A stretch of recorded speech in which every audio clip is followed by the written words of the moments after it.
Hi everyone. I just wanted to share a quick video with you here just to let you know about a bit of a change that's happened in my life, and that is that I have been diagnosed with MS. Now I can imagine right now that there's some people thinking to themselves, why on earth would you share something so openly, so publicly? But the reasons for that are really, it was back in June of this year. I was in hospital. It was the first time that MS was actually mentioned as a possibility. And let me tell you, that night I shut down. The words that came into my head were game over, and the visual that came into my head was a wheelchair. I really thought to myself, this is the end of my life as I know it. Like, everything was going to change. Me personally was going to change. Physically, I was going to change. I really thought that that basically in a couple of years' time that I would be unrecognizable, that I was going to change that much. This was going to have such an impact on my life. Now, obviously, it was a bit of an overreaction because it's a few months later. I'm still here. Nothing has changed at all. But I know the reason that I reacted the way that I did, and that was, well, first of all, it was shock, because I definitely 100% was never ever expecting to get that news. And secondly, as I said, it was a complete lack of understanding of this disease. I had no knowledge about it whatsoever. I just truly didn't understand anything about it at all. That night, anyway, I had to go get a lumbar puncture done, and if anybody has had that procedure, you will know what a fantastic, lovely experience it is. But basically, after a lumbar puncture, you have to lie flat. Your recovery is to lie flat for 3 hours and not move. And have 2 cups of coffee, which I did. Imagine. I don't know which was worse, the LP or the 2 cups of coffee.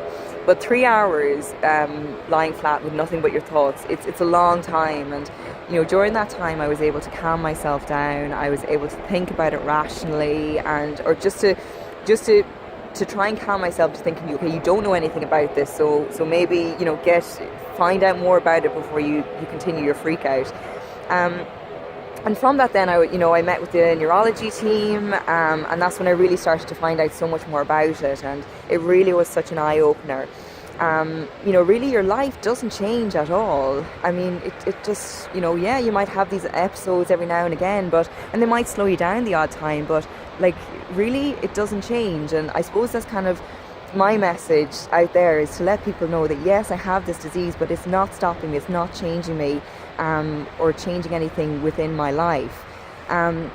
One of the things as well is that the doctors and nurses, they kept saying to me over and over and over, and I know they said that they meant it as a reassuring way, but what they kept saying to me was that you do not need to tell anybody that you have this disease. You could live your life totally normal. There will be no real outward physical obvious signs that you have this. You never need to tell anybody about it. And they kept saying to me that over and over again, that the amount of people that have this disease, that are walking around living absolutely perfectly normal lives, would stagger you, because so many people have this when they just live perfectly ordinary lives. And I know they said that to reassure me, not telling anybody, but it really struck a chord with me. Like, how many people are out there that with this? And if they had said that they had MS to me, I would have had in my head thinking, like, oh my God, they're in a terrible state, because I had such lack of knowledge of what MS is. And I suppose that's one of the reasons that I want to share this. I want to put it out there that, I do have this, but you're not going to see any changes with me. You're going to still see me living my life. And I kind of want to reassure people of that as well, because it sounds so scary when you say that you have MS. But my way in this is going to stay. I'm going to stay as positive as I can. I'm going to continue to do everything. I'm still traveling. I'm still dancing. I'm still working. Everything just is going to continue on, and just hopefully just continue for the better.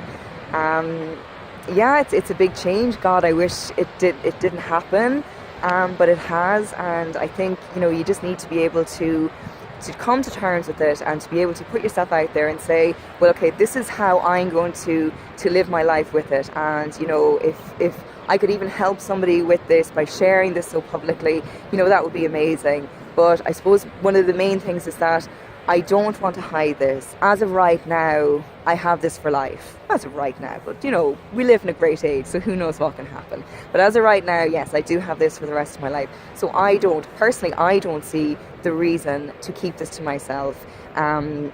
Why not share it? Why not see if I can put it out there and just be open and honest about it, because I'm not great at I suppose keeping things so much to myself, and if it helps to share, then all the better. So yeah, and one of the other reasons as well is, like, I'm really sorry. I know I've told some of you face to face. I just can't have this conversation like 50, 100 more times. So that's one of the other reasons I want to do this way as well, because it actually just makes it easier for me to put it out there so you all know. And by all means, if you have any questions or anything like that, you call me, you text me, you Facebook me, you email me, whatever. I'm going to be totally open and totally honest about this, and feel free to ask me anything that you want.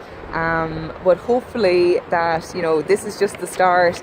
I'll be able to show you that life is totally livable and it's totally normal, and that there's so many people out there with this disease, but you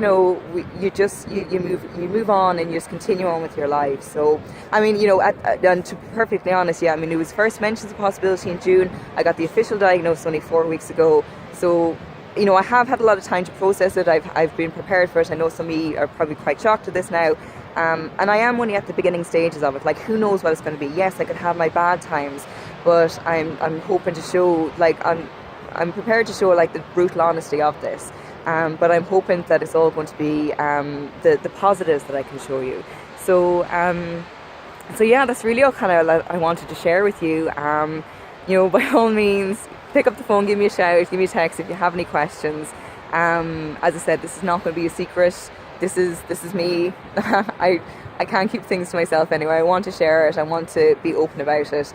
And I hope that in some way that maybe this might help somebody who's maybe going through it, or maybe help somebody who knows somebody that's going through it. So if you do know someone that has this, just bear in mind, yes, it's a tough thing, but it's totally livable, and you can just have a completely normal life with it. So yeah, so that's it. So it's actually getting a little bit cool here, so I think I'm going to wrap up. I'm going to go home, and so I'm just going to say goodbye, and we shall talk to you soon. Bye bye.